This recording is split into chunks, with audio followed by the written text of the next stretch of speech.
ዳሴ የማይጠፋ ሰው ቅዳሴ ባለመጥፋት ይታወቃል።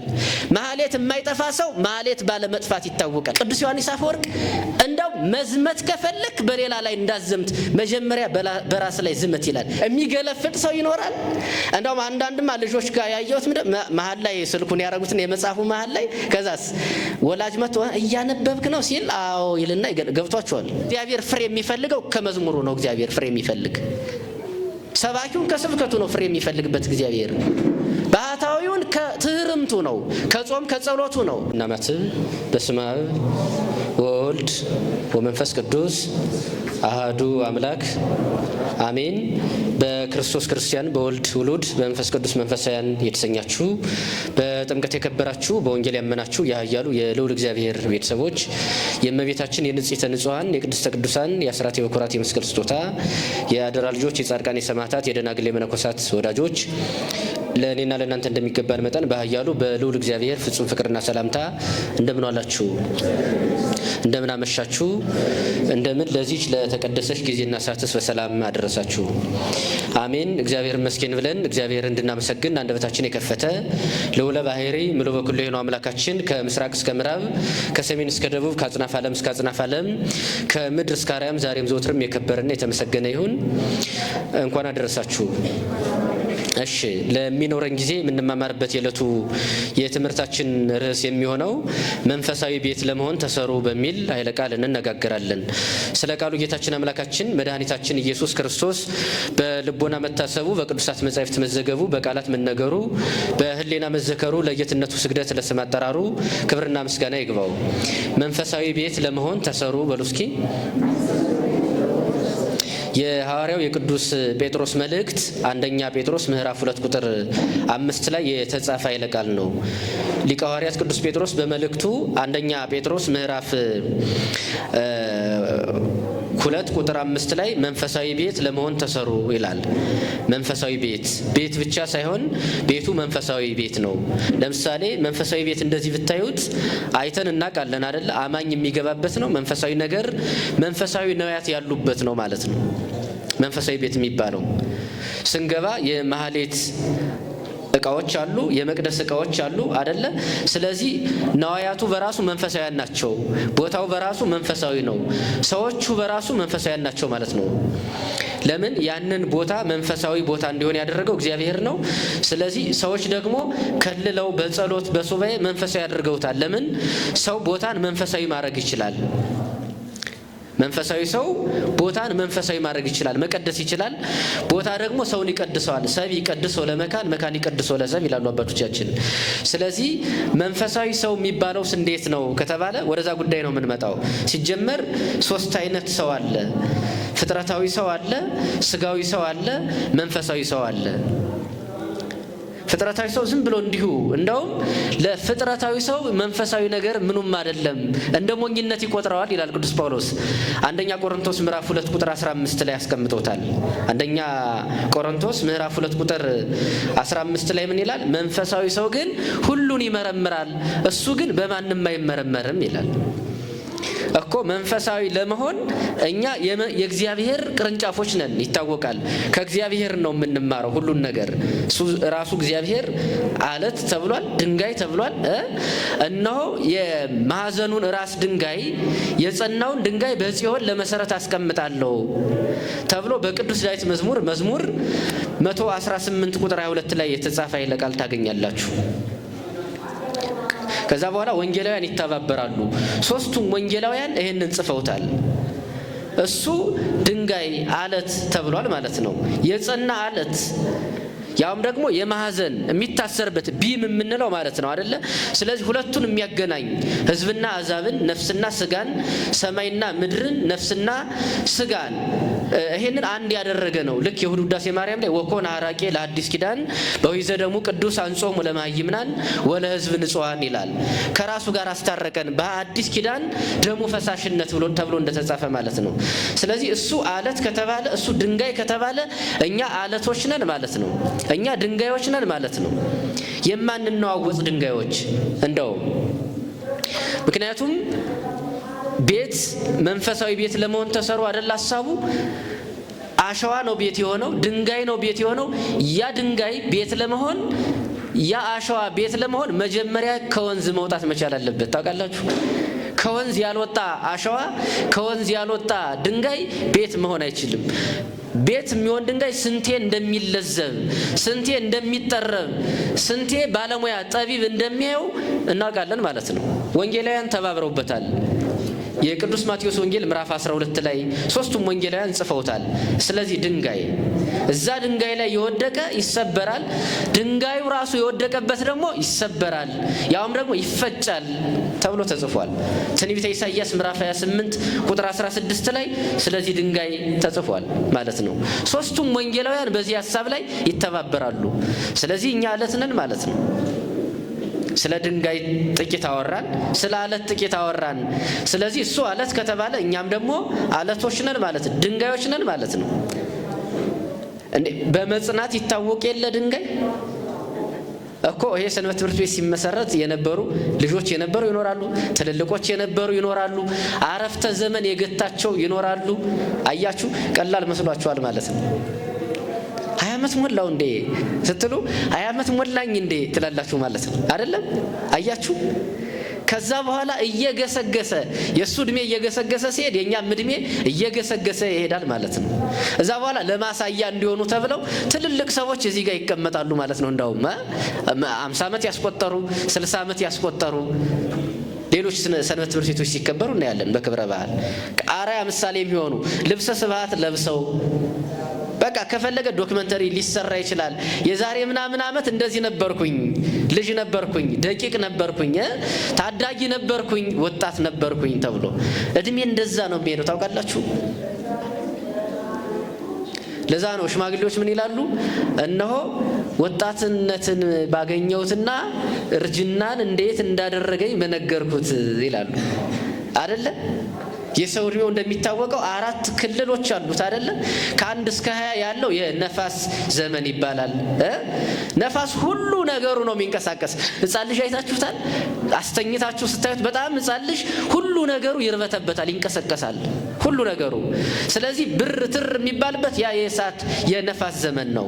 ከዛ ከ20 እስከ 40 ያለው ደግሞ ሁሉ ላፍርጥ ልርገጥ የሚባልበት፣ አቀበት ወጥቼ ቁልቁለት ወርጄ ሜዳ ሩጬ ወንዝ አቋርጬ ቅዱሳት መካናትን እንኳን ለመሳለም የሚመቸው ጊዜ፣ በጉብዝና ወራት ፈጣሪን አስብ ደስ አያሰኙኝም የምትላቸው ዘመናት ሳይመጡ ይላል መጽሐፈ መክብብ ምዕራፍ 12 ላይ የተጻፈ ይልቃል አይደለም?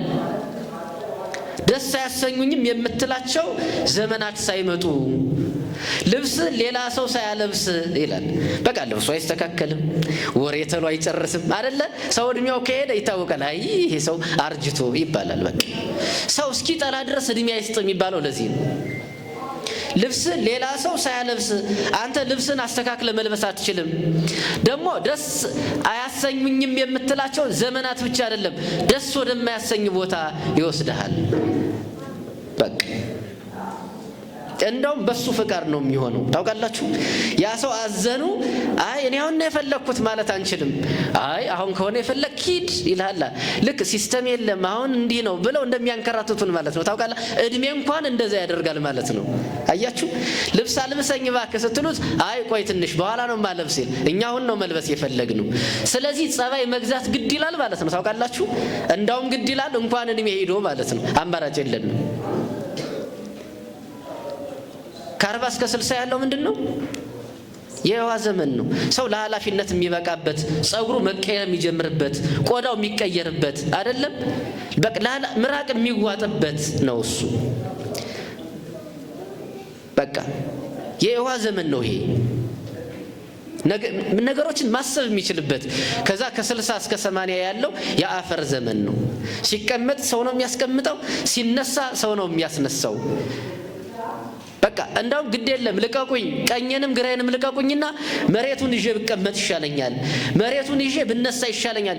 ልጥ እየተራሰ ነው፣ ጉድጓድ እየተማሰ ነው፣ ና ወደ እኔ እያለች ምድር እየሳበችው ነው ማለት ነው። ታውቃላችሁ?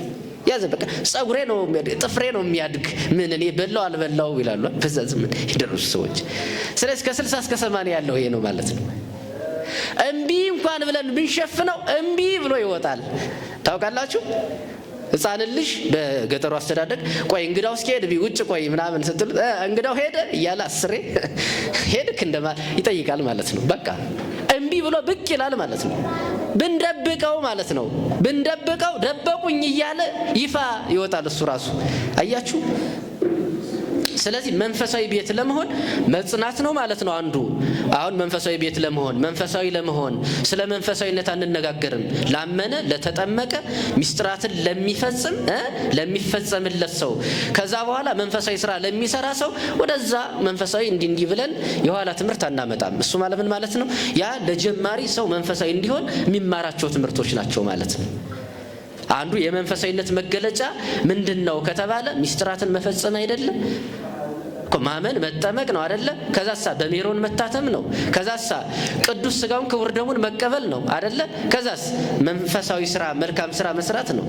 እሱ ደግሞ ሰርታችኋል እንዴ ብዬ እንደዛ ስብከት አልሰብክም። ቅድም በሪፖርቱ እንደሰማነው በማህበረ ቅዱሳን የፊት ገጽ መጽሔት ላይ ወጥቷል ማለት ነው መንፈሳዊ ስራችሁ። አሁን ያን ማምጣት አልችልም እኮ ግን መጽናት ግን ይመጣል፣ ማደግ ግን ይመጣል። ይሄን ነው የምፈልገው አሁን እኔ መጽናት አለ። መጽናት እኮ ድንጋይ ይጸና የለ አለት ይጸና የለ እሱ አለት ተብሎ የጌታችን የማዕዘን ራስ ያውም ደግሞ ግንበኞች የናቁት ድንጋይ እሱ የማዕዘን ራስ ሆነ። የቅዱስ ዳዊት መዝሙር 118 ቁጥር 22 ላይ የተጻፈ ነው። ሌላ ትንቢተ ኢሳይያስ ምዕራፍ 28 ቁጥር 22 ላይ ይሄ ሐሳብ መጥቷል። በቃ ግንበኞች የናቁት እሱ የማዕዘን ራስ ሆነ፣ መደምደሚያ ሆነ። መንፈሳዊ ሰው ትህትናን ያስቀድማል። ትሁት ተማሩ ምኔ ከኔ ተማሩ እኔ የዋህ በልቤ ትሁት ሸክሜ ቀሊል ቀንበሬ ልዝብ። በቃ መንፈሳዊ ሰው የሚጀምረው ከትህትና ከመጠመቅ አልላችሁም፣ አይመጥንም ይሄ ትምህርት አልፋችኋል። ሚስጥራት መሳተፍ መካፈል አልፋችኋል። ከዚህ እንደውም አንዳንዴ ለማሳያ ተብሎ የማህበር ቁርባን አለ አይደለ? የማህበር ቁርባን ማለት ነው። ለምሳሌ አካባቢ ወጣቶች ሰብስበው አስተምሮ የሰንበት ትምህርት ቤት ዛሬ አስቆረበ ታያላችሁ። ትምህርት ይሆናል እንትኑ መልካም ነገሩ።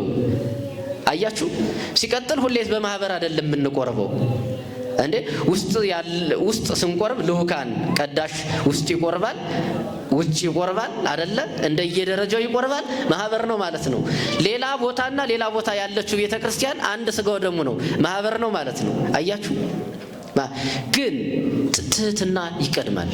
በቃ ለመንፈሳዊ ሰው ምን ይቀድማል? ከኔ ተማሩ። እንደው ልንገራችሁ ጭንቀትና ትህትና አይብራራም። አሁን እኔ በጣም ጨንቆኛል ብያችሁ እውነት አዎ ጨንቆ ስለዚህ እስኪ ፕሬዘንት አርግልን ብትሉኝ ጭንቀት ማለት እንዲህ ነው እንዲህ ያደርጋል ይባላል። ጭንቀት አይብራራም፣ ትህትና ራሱ አይብራራም። ግን እንጠቅሳለን እንዳለ መታደል ሆኖ ምን ማለት ነው? እሱ ከመጽሐፍ ቅዱስ እናመጣለን። ይኸው የማቴዎስ ወንጌል ምዕራፍ 11 ቁጥር 28 ላይ ተማሩ ምኔ ከኔ ተማሩ እኔ የዋህ በልቤ ትሁት ሸክሜ ቀሊል ቀንበሬ ልዝብ ነው ይላል። በቃ ትህትናን የምንማር ከአምላካችን ነው።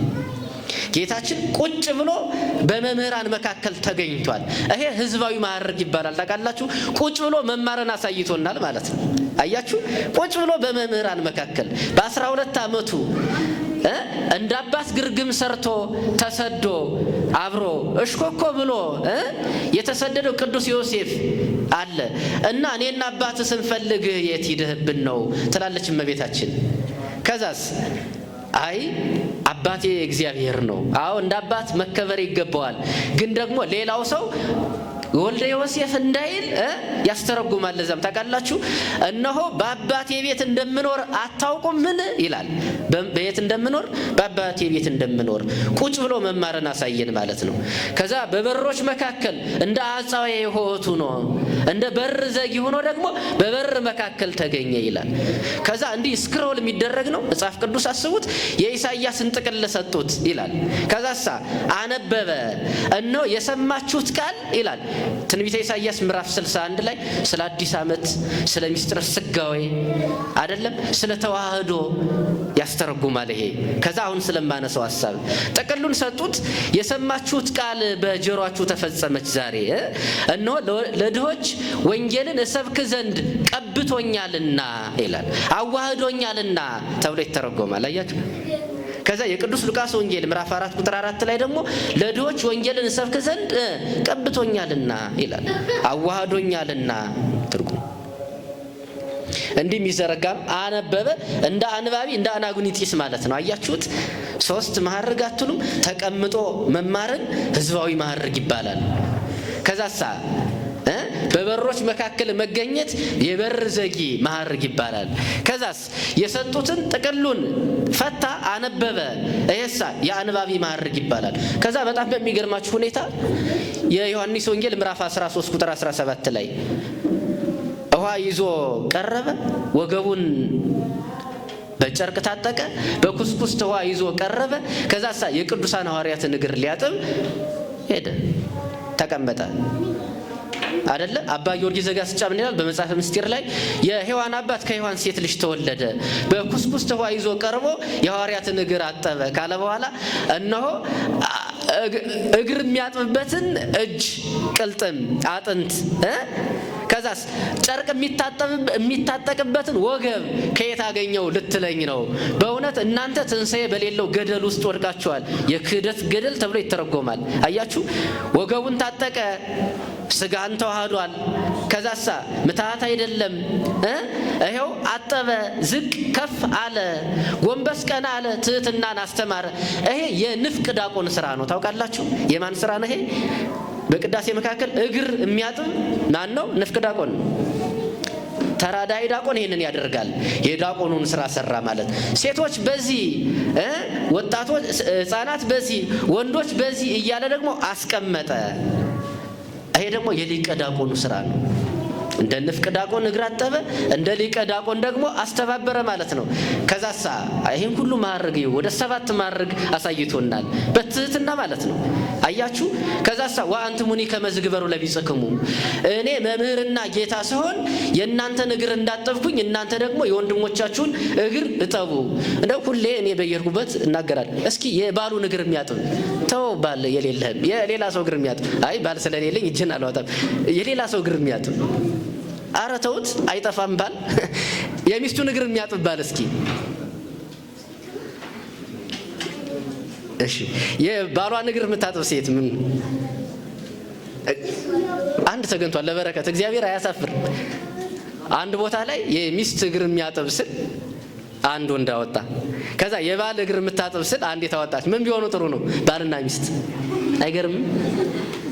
እንደው የምሬን ነው የምነግራችሁ። ይሄንን ካላደረግን እያንዳንዷ ነገር ሴሬሞኒያል ነው የምትሆን። ታውቃላችሁ ቅድም የምንደባብቃቸው ነገሮች ይወጡብን የለ። እንደው መንፈሳዊነት አይደበቅም፣ ራሱ ይውጣ እንጂ ለትህትና እንደብቀዋለን እንጂ መንፈሳዊነት እንዲሁ ይነበባል። ታውቃላችሁ ይሄን የማያደርግ ሰው ከባድ ነው። በነገራችን ላይ የምር ታላቁ ሊቅ መላከ ብርሃን አድማሱ ጀንበሬ ያደረጉት ነው ይሄ አይደለም። ግጻይን ቅርጽ ያስያዙ ናቸው። ታላላቅ መጻሕፍት የጻፉ ናቸው። እና አዲስ ሰውነት፣ እነ ኮካ ሃይማኖት፣ እነ ዝክረ ሊቃውንት፣ እነ መርሎታ አሚን የእሳቸው መጻሕፍቶች ናቸው። እንደውም 80 ዋህዱ መጽሐፍ ቅዱስን በእጃቸው የጻፉ ናቸው ከነ ትርጓሜው። ይሄ ሁሉ አይደንቀኝም እኔ። ሙት ያስነሱ ናቸው። ምርካ ክርስቶስ አይደለ ልጃቸው በሕይወት አለ አሁን እሳቸው 50 ግን ይሄ ሁሉ አይደንቀኝም እኔ። እለት ግን የሊቃውንት ጉባኤ ሰብሳቢ ሁነው ታላቅ የቤተ ክርስቲያን አይን ሁነው እንደውም የመጀመሪያው መጋቢ ምስጢር ሁነው ባህታ ተሹመው ራሱ ሹመቱ ስሙ ታድሏል እንጂ እሳቸው አይደለም የታደሉት እስኪባልላቸው ድረስ የተነገረላቸው። እለት ግን የባለቤታቸውን እግር ያጥቡ ነበረ። አይገርም? ልክ አባቶቻችን ካህናት በጸሎተ ሐሙስ እኛን ያጥባሉ አይደለ? እለት እግር ማጠብ መቻል አለብን። ይሄ በነገራችን ላይ የራሱን ቤት ያላስተዳደረ የእግዚአብሔርን ቤት አያስተዳድርም። ዘይክል ሰሪያ ቤቱ እፎ ያስታምም ቤተ እግዚአብሔር ማለት ይሄ ነው። የራሱን ቤት ያላገለገለ የእግዚአብሔርን ቤት እንዴት ሊያገለግል ይችላል? የምር እንደው ራሳችን ራሱ ደግሞ የእናንተ የሰንበት ትምህርት ቤት ምስረታ ባህል ቆንጆ ነው፣ ጥሩ ነው። ለምን እንደሆነ ታውቃላችሁ? ምንም ነገር ለመጀመር የሚመችበት ዓመት ላይ ነው። ወይኔ ይሄን አውቄ ቢሆን ኑሮ አንልም። ገና እየጀመርን ነው። ገና የመጀመሪያው ሳምንት ላይ ነው ያለነው። ስለዚህ ሊቀ ዲያቆኑን ስራ ሰራ፣ ህብስቱን አነሳ ይላል። ከተራ ህብስትነት ለየ። ከዛሳ አመሰገነ ይልና አመሰገነ። ሙሉ ቅዳሴ ስትቀድሱ ነው የምለውጥላችሁ። የቄሱን ስራ ሰራ ማለት ነው። ታውቃላችሁ? ከዛሳ እነሆ እየባረካቸው አረገ ይላል። የጳጳሱን ስራ ሰራ ማለት ቁጭ ብሎ ከመማር እስከ ጳጳሱ ያለውን ማድረግ አሳይቶናል ማለት ነው። ስለዚህ ያ የማይሸነቁጠው ያ የማይሰነፍጠው ያ ቅርጽ የማያስይዘው ሰው ገና ነው ማለት ነው። በነገራችን ላይ በጣም በቃ መለማመድ አለብን። ትህትና መንፈሳዊ ሰው ትሁት ነው። መንፈሳዊ ሰው እንደውም አይመረመርም። እሱ ራሱ ነገሮችን ይመረምራል እንጂ ሁሉን ይመረምራል እንጂ መንፈሳዊ ሰው በሁሉ አይመረመርም። ትህትናን እናስቀድማለን ማለት ነው። አያችሁ? ከዚህ ቁጭ ብሎ ወንበር ሲደረድር አዳራሽ ሲያጸዳ የኖረ ሰው አለ። ታውቃላችሁ? ስንት ዓመት ሙሉ ማለት ነው። መጽናት ድንጋይ እንደዛ ነው። ድንጋይ የጸና ነው አይደለም? ጸንቶ ነው ድንጋይ ከላይ ሆነው ማሰሪያ ቢም ሆነው አይደለም? ስለዚህ እሱ ነው። እሱ ድንጋይ አይደል እኮ እኛም ድንጋይ ነን። እሱ አለት አይደል እኛም ማለት ነን። ይሄ ብቻ አይደለም። እሱ አነ ውእቱ ጉንደ ወይን የዮሐንስ ወንጌል ምዕራፍ 15 ላይ እኔ የወይን ግንድ ነኝ ገበሬውም ደግሞ አባቴ ነው ይላል። ገበሬው ማን ነው አለ? አባቴ ነው። የሚገርም ገበሬ ነው ደግሞ ታውቃላችሁ። እኛ ደግሞ ቅርንጫፎች ናችሁ። እንደውም እኛ ራሳችን እርሻም ነን ዘርም ነን። ከዛስ ደግሞ ዛፍ ዘር ነን ዛፍ ነን። በቃ የእግዚአብሔር እናንተ የእግዚአብሔር እርሻዎች ናችሁ ይላል አንደኛ ቆሮንቶስ ምዕራፍ 3 ቁጥር 9 ላይ። ለምን? የእግዚአብሔር ቃል የሚዘራብን ማለት ነው። እርሻዎች ነን። በቃ እሱ ራሱ ግንድ አይደለ? እኛ ደግሞ ቅርንጫፎች ነን። እኔ የወይን ግንድ ነኝ፣ እናንተ ደግሞ ቅርንጫፎች ናችሁ። ገበሬውም አባቴ ነው። እነሆ ቅርንጫፍ ከወይን ግንዱ ከተለየ ፍሬ ማፍራት አይችልም። ከመስከረም 1 እስከ 7 ዘመነ ዮሐንስ ይባላል። በአራቱም ዘመን ስለ ቅዱስ ዮሐንስ መጥምቅ የሚነገርበት ነው። ለንስሐ የሚገባ ፍሬ አፍሩ እያለ የተናገረበት ነው። በ8 ካህኑ ዘካርያስ ነው አባቱ። ከ9 እስከ 15 ደግሞ ዘመነ ፍሬ ይባላል። አያችሁ? ፍሬ ምግባር ፍሬ ሃይማኖት ማለት ነው። ታያችሁ? እንዲያ የሚሆነው ዛፍ ነዋ። ደግሞ ዛፍ ከቅርንጫፍ ከዛፉ ተለይቶ ፍሬ ማፍራት ገበሬውም አባቴ ነው ይላል። ታውቃላችሁ? እዚህ ትንቢተ ኢሳይያስ ምዕራፍ 5 ቁጥር 1 ላይ እነሆ ለወዳጄ ቅኔ ይቀኛለሁ ይላል። አርከ እግዚአብሔር የእግዚአብሔር ወዳጅ ይባላል ኢሳይያስ። ለወዳጄ ቅኔ ይቀኛለሁ። ወዳጄ በኮረብታማው ቦታ በልዑሉ ቦታ ልዑል ከፍ ያለ ቦታ ቤተ ክርስቲያን ናት፣ ተራራ ናት። ክብር ነው ከፍ ያለ ቦታ። ቅዱሳን ናቸው ተራራ። እግዚአብሔር ነው ተራራ። ክብር ነው ተራራ። አያችሁ? ቤተ ክርስቲያን ናት ተራራ። እና የወይን ነበረው ይላል። የተተከለ ወይን ተከለ እና ቅጥር ቀጠረለት ይላል። ከዛስ መጥመቂያ ማሰለት፣ ጉድጓድ አበጀለት፣ ድንጋዩ ለቀመ እና ወይን ያፈራል ብሎ ሲጠባበቅ ሆምጣጣ አፈራ ይላል። አይገርማችሁ? ይሄ ትንቢተ ኢሳይያስ ምዕራፍ 5 ቁጥር 1 ላይ የሚገርም ገበሬ ነው። ታውቃላችሁ? አስተካከለው። ከዛ ፍሬ ሲያጣበት ግን ምን ሊያረግ እንደፈለገ ታውቃላችሁ? እዛው ላይ እርጥብ ብሉይ ነው ይብራራል ራሱ። ከዛው ላይ ምን ይላል መሰላችሁ? እነሆ ለወይኔ ያላደረኩለት አደርግለት ዘንድ የሚገባኝ ነገር ምንድነው? እስኪ ኑ በወይኔና በእኔ መካከል ፍረዱ። በእኔና በወይኔ መካከል ፍረዱ። ያላደረኩለት አደርግለት ዘንድ የሚገባኝ ምንድነው ካለ በኋላ የሚገርም ገበሬ ነው። አጥሩን እነቅላለሁ ይላል። ምኑን እነቅላለሁ? አጥሩን እነቅላለሁ፣ ረድኤቴን አርቃለሁ። የገጠር ትልቅ ሰው ከአጥሩ አካባቢ ሄዳችሁ እንጨት አልነካችሁም። አጥሩን ዛፍ የጣለውን ንፋስ ያመጣውን እንጨት ስትነኩ ትልቅ ሰው አያስነካም። እንዴ ምን ነው አጥሩን አልነካው ጸብ ፈልገ ነው እንዴ ካላችሁት ይሄ ሲያልቅ አጥሩን መንካት እንደማንተው ያውቃል። አያችሁ አይ ግድ የለም 40 ሜትር ነው 10 ሜትር ነው እያሉ ነው ውስጥ ድረስ የገቡት። የቤተ ክርስቲያን አጥር የቅዱሳን መላእክት ምሳሌ ነው። ረድኤቴን አርቃለሁ ከዛስ ዝናማትን እንዳያዘንጉ እንደው መራገጫ አደርገዋለሁ። ቀበሮች ይቆሱበት። ቀበሮ የተጸዳዳበት ቦታ ወይን አያፈራም። አስግሩ ለነ ቆናጽለ ንዑሳን እለያማስኑ አጸደ ወይነነ መፍቀሬ ጥበብ ሰለሞን እነሆ ወይናችን ቦታ የሚያበላሹትን ጥቃቅኑን ቀበሮች አጥምዳችሁ ያዙልኝ። ወይን የተባለ የሰው ልጅ ነው። ከዛም ይተረጉማል ወይን ዘይቤ እስራኤል ሙንቱ ይላል። እዛ ራሱ ወይን የተባሉ እስራኤላውያን ናቸው። ወይን የሰው ልጅ ነው። ጥቃቅን ቀበሮች የተባሉት ጥቃቅን ኃጢአቶች ናቸው። ታውቃላችሁ ሰው እንደው ይሄ ነገር ኃጢአት ይሆን የሚል ኃጢአት ነው። አይገርምም? ኃጢአት ያልሆነ ነገር ኃጢአት ነው ወይ አያሰኝም። እንዲሁ ሊና ይነግራል ማለት ነው ብሏቸው አያውቅም። ሌላ ሰው ይሄ ነገር ኃጢአት ነው አይደለም ቆይ እስኪ ጠይቄ ልንገርህ ትሉታለህ። ኃጢአት ነው ይሄ ነገር ኃጢአት ነው ወይ ካለ ነግሮት ነው ሁሌ ነው። ታውቃላችሁ ኃጢአት ነው። ክርስቲያን ደግሞ ኃጢአት ሳይሆን የኃጢአት ዋዜማዎችን ቅድመ ኃጢአቶችን ይጠነቀቃል። እንዴ ለብቻ መዝናናት ኃጢአት አይደል እንዴ?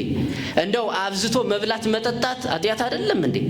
በአራት ቀን አንድ ቀን መመገብ የማይችል ሰው ይዘን እኛ አራት ብንበላ ኃጢአት አይደለም እኮ? ልብሳችን ቅርጻ ለማስያዝ በኮስሞ መገነዝ እሱን ቅርጻ ለማስያዝ ኃጢአት አይደለም? ለክርስቲያን ኃጢአት አይደለም። ኃጢአት ተራ የሆነ የተፈቀደ ነገር እንኳን በጣም በጥንቃቄ እናደርጋለን ማለት ነው። የሚታረድ በግ ዶሮ ሲሰጠን እንኳን በግፍ አናርድም ማለት ነው። ተፈቅዳችሁልን ነው። ካህንና ሴት አያርድም። ካህን ሌላ ደም አያፈስም፣ የክርስቶስ ደም ያፈሳል። ሴት የሕይወት መገኛ ናት አይደለም እንዴ? ስለዚህ ወደዚህ ሐሳብ ልመለስ። ምን ይላል? ስለ ትሕትና ነው በዋናነት እያው ስለ ትሕትና፣ ስለ መጽናት፣ ስለ ማደግ ይሄን ብዬ ልጠቅል ሐሳቤ። ትሕትና ነው አስፍተን እያየን ያለን። አያችሁ ደግሞ እሱ ድንጋይ ነው እኛም ድንጋይ፣ እሱ አለት እኛም ማለት፣ እሱ ዛፍ እኛ ቅርንጫፎች አይደለም? እሱ ገበሬ እኛ ተክሎች ነን። ታውቃላችሁ ተክሎች። ከዛሳ ዝናማትን እንዳያዘንቡ ይላል ደመናዎችን አዛል። ይሄ ዝዝ ደመናተ ይላል። ታውቃላችሁ ዝናብን እንዳያዘንቡ ደመናዎችን አዛለው። ገበሬ ምናልባት ከተናደደ ክምር ሊያቃጥል ይችላል። ምድራዊ ገበሬ አያችሁ ዝናብን ማዘዝ የሚችል ደመናን ማዘዝ የሚችል ሰማያዊ ገበሬ ነው ማለት ነው። አያችሁ ከዛስ እሱ ገበሬ እኛ ደግሞ ምንድነን ብያለሁ? ዛፎች ነን። እኔ በሉ በእግዚአብሔር ቤት እንደ ተተከለና በሉ እንጂ እንደ ለመለመ የወይራ ዛፍ ነኝ ይላል የቅዱስ ዳዊት መዝሙር 52 ቁጥር 10 ጀምሮ የተጻፈ ይለቃል። መዝሙር 52 እኔ በእግዚአብሔር ቤት እንደተተከለና እንደ ለመለመ የወይራ ዛፍ ነኝ ይላል። ቤቱ የት እንደሆነ ታውቃላችሁ? ቦታው ቤተ እግዚአብሔር ነው። የተተከለው በእግዚአብሔር ቤት ነው። ደግሞ ዛፉ ዝም ብሎ ዛፍ መስሏቸዋል። የወይራ ዛፍ ጽኑ ነው። የወይራ ዛፍ ምስጥ አይበላውም። የወይራ ዛፍ መብራት ይሆናል። የወይራ ዛፍ ዘይት ይሆናል። አያችሁ ዛፎች ነን ማለት ነው። እርሻዎች ነን ደግሞ ዛፎች ነን። የዘንድሮን ተዋት ይላል የሉቃስ ወንጌል ምዕራፍ 13 ተክያታለሁ ፍሬ አላፈራችም ልቆርጣት ነው ሲል እባክህ የዘንድሮን ተዋት ይላል። መጋቤ ብሉይ በብሉይ ኪዳን ከሆነ ለቅዱስ ሚካኤል ይሰጣል። በአዲስ ኪዳን ከሆነ ለቅዱስ ገብርኤል ይሰጣል። ከዛ ወደኛ ሕይወት ስናመጣው ለአበ ነፍስ ለካህናቱ ይሰጣል። አይ ቀኖና ሰጥቻታለሁ ንስሐ ገብታለች ተዋት ይችን ነፍስ ይላሉ ማለት ነው። ተዋት የዘንድሮን አሁን እቅድ ምን እንዲው መንጃ ፍቃድ ያሰባለ፣ በገና ያሰባለ፣ ትዳር ያሰባለ፣ ማጨት በቃ ብዙ ያሰባል። ብዙ ያሰብ እንዲህ አድርጌ ደግሞ ኪዳኔን እያደረስኩኝ ነው መሄደው። ጸሎቴን አደርጋለሁ። በቀን 10 ገጽ አነባለሁ። ግሬዴን ቸክዬ ነው ማነባው። አስተካክላለሁ ብለን እናቀዳለን አይደለም? በቃ አንድ ወር ሳንቆይ እንደሚሆን አይ በቃ የሚቀጥለው ደግሞ ሆናል። ደስ አይደለም። ቅዱስ ዮሐንስ አፈወርቅ ወጤንሰ ማህበሰብ መጀመር ከሰው ዘንድ ነው፣ መፈጸም ግን ከእግዚአብሔር ዘንድ ነው። ትሕትናን አየን። ከአምላካችን ነው ከመቤታችን ከቅዱሳን ትሕትናን እንማራለን። ማደግ ሁሌ ማደግ ላይ ትኩረት አድርጉ። በነገራችን ላይ ሰው ይብል ማደግ እንኳን ሌላ ሰው ሊወድልን ራሳችን የምናስወግደው ማንወደው ጸባይ ያለን እንደው ገጥሟችሁ ያቅም በእውነት በህይወት ያልደግመው ብላችሁ መታወቁት አለ እያንዳንዳችሁ አይደለም ማታ ነው ደክሟችኋል አሁን ማታ ነው አይደለ ከዚህ ወጣን አገልግሎ ነው ደክሞናል ከዛ በኋላ እንዳለ ብዙ ስራ አለ ቤት ውስጥ ቆማችሁ ስታዩት ብቻ የሚያደክም ማለት ነው እንኳን ሰርታችሁት ወይ ይሄንስ የሚደፈር አይደለም ይሄን ስራ አልሰራውም ባይሆን እግዚአብሔር ነገ ሌላ ቀን ይሰጠኛል ቀን ብቻ አይደለም ይሰጠኝ አዲስ በእንቅልፍ የታደሰ ፖቴንሻል ይሰጠኛል እግዚአብሔር አይደለ ቀኑንም አቅሙንም ይሰጠኛል እግዚአብሔር ስለዚህ ነገ ነው የምሰራው ደግሞ እግዚአብሔር የባረከው ቀን 10 ሰው የሚሰራውን ስራ አላሳልጥም ማለት ነው በግማሽ ቀን የሳምንት አልሰራም ማለት ነው እንላለን አይደለ ተስፋ ሰነቅን ማለት ነው ጥሩ ነው ስለዚህ ምን ልናደርግ ነው ማለት ነው በጊዜ መተኛት አለብኝ ስልኬን ሳይለንት አድርገ በጣም አሪፍ 1 ሰዓት ተኩል 2 ሰዓት ተኛን ለምን በሌሊት ልንነሳ አይደለም ከዛ አይ ግን እንቅልፍ መቼስ ተለው አይወስደኝም ቲክቶክ ገብታችሁ 10 ተኩል ሆኖባችሁ ያቅም ከዛ አይ ትንሽ ልተኛ ከዛ ፀሐይ ከቤት ገብቶ ወይ ነግቶ ነው እንዴ ወስዶ ቢሮ በር ቁጭ ይሄን የሚደግም ሰው ይኖራል እንዳው ተሸፍኖ ያያን ሶላ ውስጥ አይደል የሚገለፍጥ ሰው ይኖራል እንዳው አንዳንድማ ልጆች ጋር ያየሁት መሃል ላይ ስልኩን ያረጉትን የመጻፉ መሃል ላይ ከዛስ ወላጅ መጥቶ እያነበብክ ነው ሲል አዎ ይልና ገብቷቸዋል አይደል በዚህ አዲክትድ ያልሆነ ሰው የለም ማለት ከዚህ መላቀቅ ቅዱስ ዮሐንስ አፈወርቅ እንዳው መዝመት ከፈለክ በሌላ ላይ እንዳዘምት መጀመሪያ በራስ ላይ ዝመት ይላል ይሄን እንኳን ሌላ ሰው ሊወደው እኔ ራሴ አልወደውም አይደለ እንኳን ሌላ ሊወድልኝ ራሴ የማይወደድ ባህሪ ያለኝ ጸባይ ያለኝ የምትሉትን በማስወገድ ማደግ ይመጣል ማደግ ክርስቲያናዊ ግዴታዎችን በመፈጸም ነው ምንድናቸው ክርስቲያናዊ ግዴታዎች ጾም ነው ጸሎት ነው ስግደት ነው አይደለ ባጭሩ አስራት ይባላል አስራት በኩራት ቀዳሚያት መባ ብዙ ነው ሌላ ጉዳይ አለው ይሄ ስለዚህ እነዚህን በማድረግ ምስጢራትን በመካፈል ምስጢር መካፈል የሥጋ ስሜትን ያርቃል ሥጋዊ ሐሳብን ያርቃል ፍጥረታዊ ሰው አያደርግም ለፍጥረታዊ ሰው መንፈሳዊ ነገርን መንገር ተራ ነው አይዋጥለትም መንፈሳዊ ነገር ግን ሁሉን ይመረምራል እሱ በማንንም አይመረመርም እኛ ግን የክርስቶስ ልብ አለን አንደኛ ቆሮንቶስ ምዕራፍ 2 ላይ ስለዚህ ማደግ ተተናን አየን ከዛ ምንድነው እንዲ ዳታ እየያዙ የእለት ውሎን እየመዘገቡ የእለት እቅድ የሳምንት እቅድ የ15 ቀን እቅድ የወር እቅድ የ3 ወር ሩብ ዓመት ነው የሩብ ዓመት የ6 ወር ዓመቱ መጨረሻ ላይ ይወረረዳል በደንብ ለራሳቸው ሰው ሁሉን አይችል መቸስ አይደለ ያለንበት ጋር ይሄ እንደውም ያለንበት ዘማሪው እግዚአብሔር ፍሬ የሚፈልገው ከመዝሙሩ ነው እግዚአብሔር ፍሬ የሚፈልግ ሰባኪውን ከስብከቱ ነው ፍሬ የሚፈልግበት እግዚአብሔር ባህታዊውን ከትህርምቱ ነው ከጾም ከጸሎቱ ነው ታቀለ ባለ ትዳርን ደግሞ ከትዳሩ ነው ይሄ ምን ይባላል ለኛ ገራይተ መስቀል ይባላል ገራይተ መስቀል በሉ እስኪ ገራይተ የመስቀል እርሻ ማለት ነው እግዚአብሔር ፍሬ የሚፈልግብን በየተሰጠን መክሊት ነው ማለት ነው ስለዚህ በመክሊታችን መጽናት ማለት ነው ትህትናን ገንዘብ ማድረግ ከዛሳ ማደግ ከዛስ ያደገ መጽናቱ አያጠራጥርም ማለት ነው ለምን በእግዚአብሔር ቤት የተተከልነና እንደተተከለና እንደለመለመ የወይራ ዛፍ ነኝ መለምለም እኮ ልጆችን ማፍራት አይደለም ልጅ ከአእምሮ ይከፈላል ከአብራክ ይከፈላል አይደለ ታናናሾቻችሁ ልጆቻችን ናቸው ማለት ነው በእውቀት እንወልዳቸዋለን በመዝሙር ወልዳቸዋል በትምህርት ወልዳቸዋል መምህራን ከአብራክ ደግሞ ይከፈላል ስለዚህ ሌላ አገልጋይ እንተካለን ማለት ነው በቃ እንደዛ ማለት እኮ ነው ስለዚህ ትህትናን ገንዘብ ማድረግና መጽናት በሚል ያዙልኝ አነሳስቶ ላስጀመረኝ ያስጀምሮ ላስፈጸመኝ ለቤተልሔም ወጻን ለግብፁ ስደተኛ ለቆሮንቶስ ባህታዊ ለጌቴሰማኒ እስረኛ ለቀራኒው በግ ለመድኃኔ ዓለም ኢየሱስ ክርስቶስ ክብርና ምስጋና ይግባው ተሰብስበው ነበር ተበተኑ አምነው ነበር ካዱ ቆርበው ነበር ተፉ ታይተው ነበር ጠፉ ከመባል አምላካችን ይሰውረን ወስብሐት ለእግዚአብሔር ወራቱ ድንግል ወለመስቀሉ ክብር ይቆየን አሜን አብሮ ያሰማን